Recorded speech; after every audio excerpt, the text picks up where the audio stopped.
Welcome प्यारे बच्चों।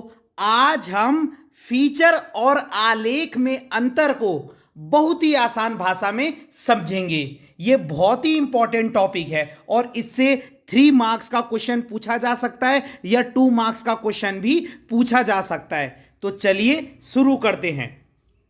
देखिए, इसमें एक ही प्रश्न से आप 3 प्रश्न के उत्तर लिख सकते हैं। एक ही प्रश्न में 3 प्रश्न के उत्तर छिपे हुए हैं। देखिए, आलेख और फीचर में अंतर बताइए। तो अंतर वाला तो ये प्रश्न है ही कि आलेख और फीचर में क्या अंतर है। दूसरा, आलेख की परिभाषा लिखिए और विशेषताएं बताइए। तो जो ये आलेख की तरफ के क्या हैं, ये जो मैंने पॉइंट लिखे ना, ये सारे, इसमें जो पहला वाला पॉइंट है ये तो आलेख की डेफिनेशन है, परिभाषा, और नीचे उसकी विशेषताएं। तो आप दूसरा प्रश्न भी बन गया। और तीसरा प्रश्न भी ऐसा ही है कि फीचर किसे कहते हैं और फीचर की विशेषताएं बताइए। तो ये वाला पॉइंट फीचर की परिभाषा है और बाकी इसकी विशेषताएं। तो हमारा फीचर और आलेख में अंतर भी हो गया। और अगर पूछते हैं कि आलेख किसे कहते हैं, उसकी विशेषताएं बताइए, तो वो भी हो गया। और अगर पूछते हैं कि फीचर किसे कहते हैं और उसकी विशेषताएं बताइए, तो उस प्रश्न का उत्तर भी इसमें ही है।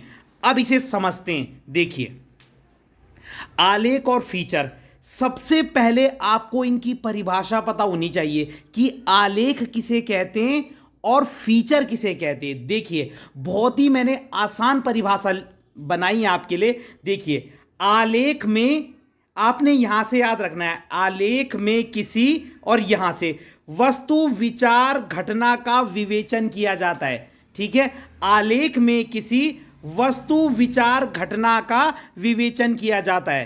तो आपने ये 3 शब्द याद रखने, वस्तु, विचार और घटना, और ये विवेचन भी याद रखिए। ये 4 शब्द, आलेख में वस्तु विचार घटना का विवेचन किया जाता है। ठीक है, आलेख में वस्तु विचार घटना और विवेचन। तो आलेख में वस्तु विचार घटना का विवेचन किया जाता है। बहुत ही सिंपल परिभाषा है। एक बार फिर से बोल रहा हूं, आलेख में वस्तु विचार घटना का विवेचन किया जाता है। तो आपने वस्तु विचार घटना और लास्ट में विवेचन शब्द याद रखना है।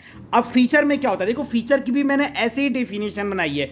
फीचर में वस्तु विचार घटना को, फिर यहां पे विवेचन याद नहीं रखना आपने, यहां पे मनोरंजक तरीके से प्रस्तुत किया जाता है। देखिए, आलेख में क्या था, वस्तु विचार और घटना का विवेचन करना है, और फीचर में क्या करते हैं, वस्तु विचार और घटना को मनोरंजक शैली में प्रस्तुत करते हैं, इसको मनोरंजन तरीके से।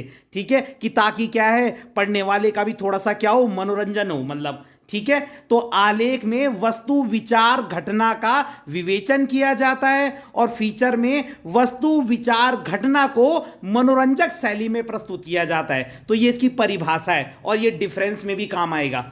ठीक है, परिभाषा आपको पता होनी चाहिए। ठीक है, अब सेकंड पॉइंट देखिए, बहुत आसान है। आलेख गंभीर शैली में लिखा जाता है और फीचर मनोरंजक शैली में लिखा जाता है। कितना आसान है, आलेख गंभीर शैली में लिखा जाता है, इसको गंभीर तरीके से लिखा जाता है, और फीचर जो है वो मनोरंजक शैली में लिखा जाता है। अब देखिए, जो चीज गंभीर होगी, ठीक है, गंभीर, उसमें आप इमेजिनेशन का प्रयोग करोगे या नहीं करोगे। आप बहुत ही सीरियस तरीके से लिख रहे हो, तो क्या आप उसमें अपनी इमेजिनेशन को स्थान दोगे? बिल्कुल नहीं देंगे। तो आलेख में कल्पना का स्थान नहीं होता और फीचर में कल्पना का स्थान होता है, क्योंकि इसे हम मनोरंजक शैली में लिखते हैं ना। ठीक है, तो सेकंड पॉइंट क्या था आलेख का, आलेख को गंभीर शैली में लिखा जाता है और फीचर को मनोरंजक शैली में लिखा जाता है। देखिए, मैंने अंडरलाइन भी किया है क्योंकि आपको यही याद रखना है। आलेख को गंभीर शैली में लिखा जाता है, फीचर को मनोरंजक शैली में लिखा जाता है। तीसरा था, आलेख में कल्पना का स्थान नहीं होता, क्योंकि गंभीर शैली में लिख रहे हैं तो आलेख में कल्पना का स्थान नहीं होता और फीचर में कल्पना का स्थान होता है। और अगला देखिए, आलेख बड़ा हो सकता है, आलेख बड़ा हो सकता है, लेकिन फीचर 250 शब्दों से अधिक का नहीं होना चाहिए। आलेख बड़ा हो सकता है इससे, लेकिन फीचर 250 शब्दों से अधिक का नहीं होना चाहिए। ठीक है, तो परिभाषा बस आपको याद रखनी है, बाकी तो बहुत सरल पॉइंट है। आलेख किसे कहते हैं? आलेख में किसी वस्तु विचार घटना का विवेचन किया जाता है। आलेख में वस्तु विचार घटना का विवेचन किया जाता है और फीचर में वस्तु विचार घटना को मनोरंजक तरीके से क्या है, प्रस्तुत किया जाता है। तो आपने डेफिनेशन याद रखनी है बस, बाकी विशेषताएं तो बहुत आसान है कि आलेख गंभीर शैली में लिखा जाता है, फीचर मनोरंजक शैली में लिखा जाता है, आलेख में कल्पना का स्थान नहीं होता, फीचर में कल्पना का स्थान होता है, और आलेख जो है वो बड़ा हो सकता है लेकिन फीचर जो है वो 250 शब्दों से अधिक का नहीं होना चाहिए। तो अगर आपको वीडियो पसंद आई हो तो लाइक कीजिएगा, कमेंट कीजिएगा और चैनल को सब्सक्राइब जरूर कीजिएगा। धन्यवाद।